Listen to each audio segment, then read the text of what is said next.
নোয়াখালীর কোম্পানিগঞ্জে Haji Bashirullah road football premier league 2025-এর ফাইনাল খেলা অনুষ্ঠিত হয়েছে। এতে বসুন্ধরা কিংসকে 2-0 গোলে হারিয়ে চ্যাম্পিয়ন হয়েছেন আবাহনী ক্লাব।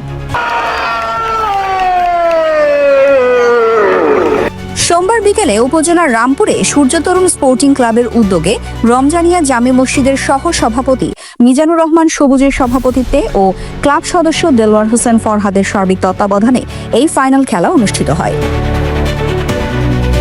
এতে প্রধান অতিথি হিসেবে উপস্থিত ছিলেন নোয়াখালী জেলা বিএনপির সদস্য ও বসুরহাট পৌরসভা বিএনপির সভাপতি আব্দুল মতিন লিটন। প্রধান বক্তা হিসেবে উপস্থিত ছিলেন কোম্পানিগঞ্জ উপজেলা জামায়াতে ইসলামের সেক্রেটারি মিজানুর রহমান মিজান।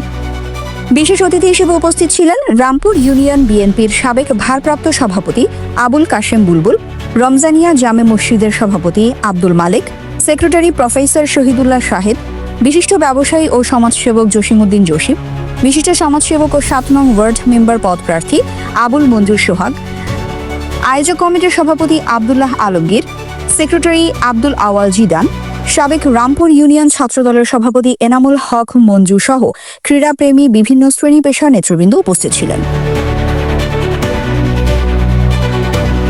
সূর্য তরুণ স্পোর্টিং ক্লাবের এই জমকালো ফুটবল প্রিমিয়ার লিগের 7ম আসরে 8টি দলের অংশগ্রহণে অনুষ্ঠিত হয় 15টি ম্যাচ।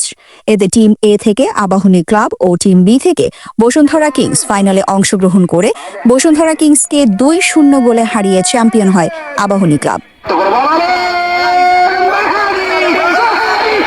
খেলা শেষে আগত অতিথিরা চ্যাম্পিয়ন দলের পক্ষ থেকে তাইমুর রহমান পিঙ্কু ও রানার্স আপ দলের পক্ষ থেকে আব্দুল হান্নান রিঙ্কুর হাতে পুরস্কার হিসেবে জার্সি ও নগদ অর্থ তুলে দেন।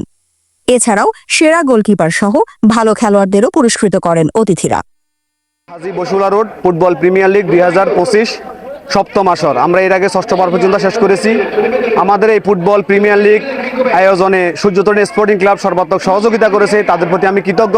আর আমাদের এই আয়োজনের অন্যতম মাধ্যম হচ্ছে যে বর্তমান যুব সমাজ নেশা এবং বিভিন্ন মাদকাসক্তে আসক্ত হয়ে তারা ধ্বংস হয়ে যাচ্ছে, কিন্তু আমরা হাজী বশিরুল্লাহ রোড সূর্য তরুণ স্পোর্টিং ক্লাবের মাধ্যমে এই খেলা আয়োজন করে আমরা যুব সমাজকে ক্রীড়ামুখী, যুব সমাজকে শিক্ষামুখী করার সর্বাত্মক সহযোগিতা করতেছি।